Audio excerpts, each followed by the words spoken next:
Hello guys, welcome to this video. In this video guys, papakita ko po sa inyo yung pag-apply ko kay Casyola. Alam ko matagal na tong Casyola na to guys, pero never ko talagang in-applyan pa ito. July 8 nga guys, nung download ko to sa Google Play Store at trinay ko pong applyan. And for more information guys, please visit the video description po for additional awareness na rin po. July 8 nga po is download ko si Casyola, trinay ko pong applyan at syempre tinignan ko muna yung kanyang about guys sa Google Play Store. And ano to? SEC registered nga daw siya. Meron siyang SEC registration number. Release on July 13, 2023. Medyo matagal-tagal na nga. At tinignan ko rin guys yung kanyang mga 1-star rating sa Google Play Store. Meron siya ditong shoutout to Jenny Lee Osorio. Rating, this is as 1 star, not a recommended app. Since I am experimenting with some loan apps, I try to download this one and here is my review. 1. For the application, it is very easy, not many questions. 2. You need to wait at least 30 minutes to check if you are eligible. 3. No account deletion option, so your information will remain in their system. Be aware guys ha, no account deletion. This app does not have much information on Google if they are legit. I hope this helps someone who will download the app. Sabi niya dito, this app does not have much information on Google if they are legit. So, i-double check niyo na rin guys sa sa website sa CheckSec website. Itong SEC registration number nila na CS 2019-00565. And then, meron pa dito, mga 1 star. I can only give 1 star rating. I cannot complete my application. I stop on the part submit to know your loan limit because it always says ID number is empty. This app is garbage, emergency loan, take a lot of time and process. So pag ganito magda-download kayo ng app guys, check nyo yung mga 1 star rating guys kung anong mga experience nila guys, kasi mga totoong ratings po yan. Huwag po kayong tumingin dun sa mga 5 star guys, kasi mostly guys ang mga 5 stars ay inside job lang po yan. Siguro guys siguro, hindi ko naman guys nilalahat. And pag open ko nga guys ng kanyang application is to provide our service and process your loan application, we need your consent to collect, process, and store camera, device, location, SMS. Okay, kaya ako guys, malinis ang camera ko. As much as possible, kailangan malinis din yung device ko. Naka-double check ko yung aking security settings. Location, SMS. Yan.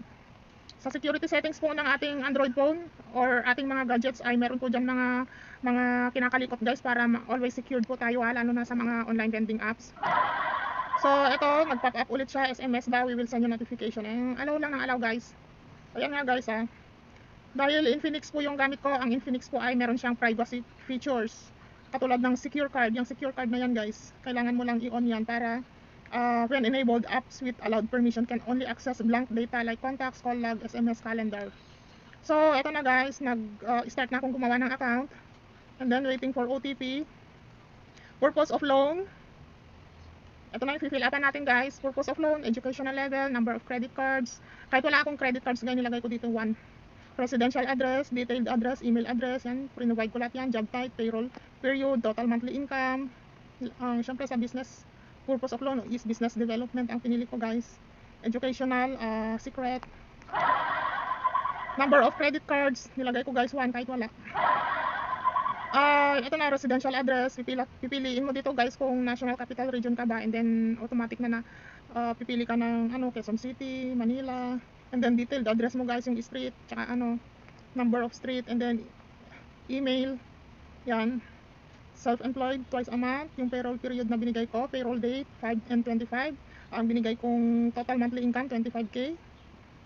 Dito na tayo sa contact information, humihingi lang siya guys ng 2 contact information. So, alam nyo na, nagbibigay lang ako guys ng inactive na old SIM card number. So, basta online lending app guys, pero pag mga katulad ni Bilis, syempre yung mga legit guys ang binibigay ko. Bilis, Home Credit, yung mga na guys, yung mga legit na ang binibigay ko. Pero pag mga ganitong online lending app na hindi mo pa naman masyadong kilala kung legit ba sila, lalo na hindi na de-delete yung account natin dito guys, is hindi mo kailangang magbigay ng contact number ng mga kaibigan mo guys or family members. So napag-desisyonan ko guys na ayusin yung aking phone book at gamitin yung mga old SIM card number ko guys na hindi na gumagana. So dito ID type guys, and then nag-ano pa siya guys, sa ID type naman is humingi siya ng permit usage permit usage access. Permit usage access. Si Miss Bulul. O di on mo lang yan guys, allow mo lang. Syempre ang lagi ko naman ginagamit guys is postal ID. So ang kailangan niya guys dito, ang ID lang guys na meron siya option is SSID, PRC-ID, passport. Kailangan ko na talagang kumuha ng passport guys. Kasi passport guys is matagal ang expiration niya. So kailangan ko talaga, gusto ko talaga magkaroon guys ng passport kahit hindi naman ako magta-travel out of the world. So out of the world. So driver's license, national ID. So alam niyo ba guys na wala ako nitong mga to. So kailangan ko na talagang gumawa ng schedule para kumuha ng lakarin ang passport guys. Gusto ko ng passport. So ang ginamit ko guys, dahil wala akong itong mga ID na gusto niya, ang ginamit ko guys is postal ID. So kailangan sa postal ID, pero ang choose ko dito guys is national ID. Sa national ID guys, kailangan 16 digits ang number. Sabi niya, the length should be 16 digits. O, di nilagyan ko guys ng 1, 2, 3, 4, 5, 16 numbers. Dahil wala naman akong ID na available, postal lang. So, ayan, inaccept naman niya yung 16. And then double check mo na lang guys, yun lang. Binigyan ko siya ng 1, 2, 3, 4, 5, 6, 7, 8, 9, 10. And then, ito na guys, your information has been submitted and the result of calculating the limit will be executed within 60 seconds. 60 seconds daw guys, pero kalating oras ko yata inantay yung result guys.